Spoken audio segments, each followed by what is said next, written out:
wrote it with a friend of mine, Don Schlitz.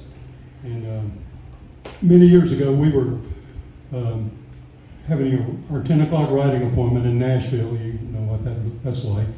We drive up the interstate trying to think of an idea and get there with our co-writer and write the song. That's generally how it works. Well, I had been out fishing late that night and didn't get much creative songwriting work done. And so I was just kind of, don't even remember the trip. I don't even remember Columbia.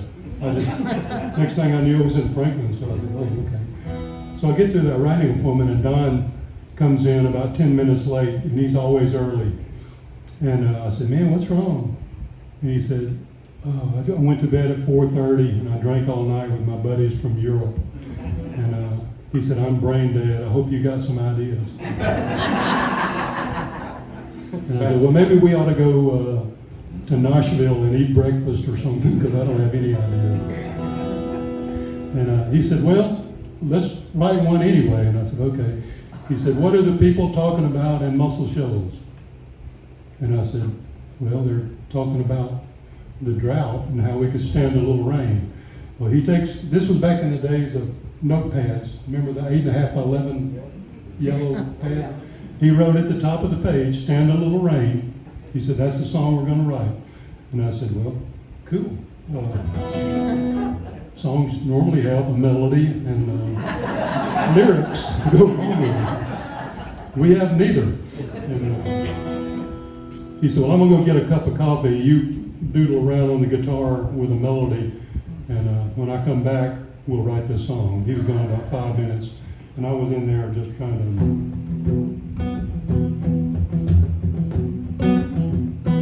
He came back in and said, no, that's too fast for my head. Lower the tempo, which is usually the other way around. Publishers want up tempo. But anyway, so I slowed it down.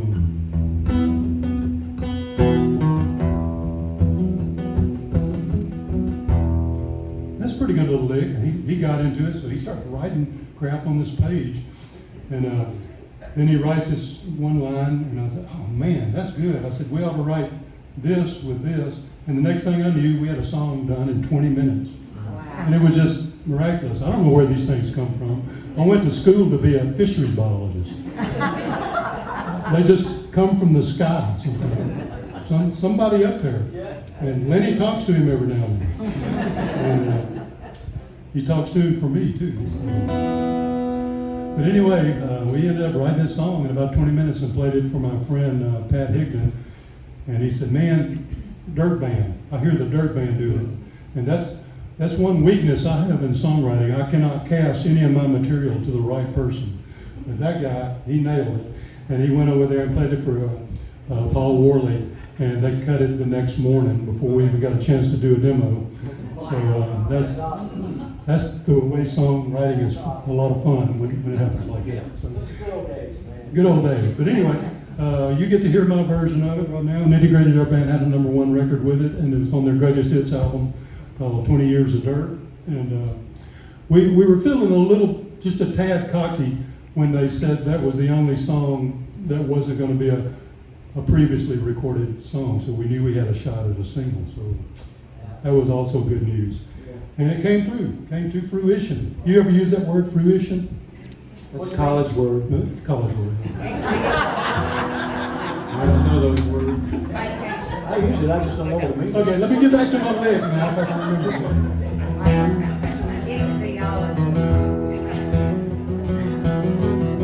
Hello to all you people out in the lobby too, we love you.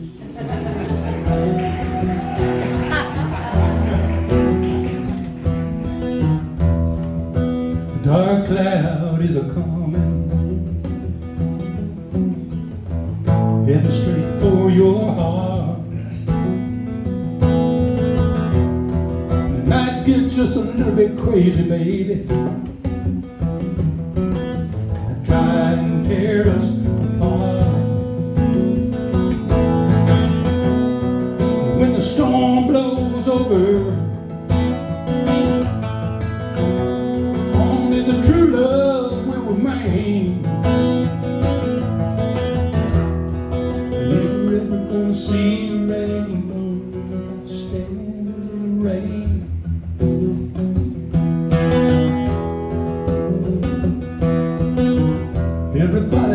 love should be easy,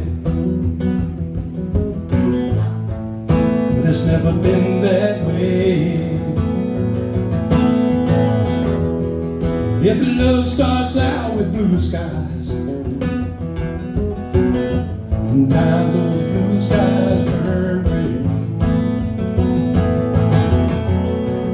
when the storm blows over,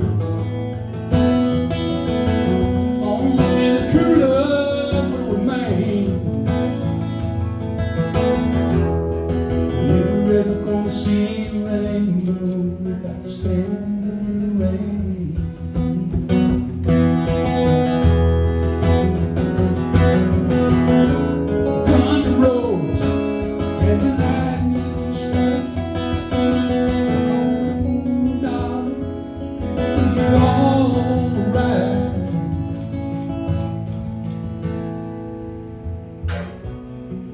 When the storm blows over, only the true love will remain. If we're ever gonna see rain,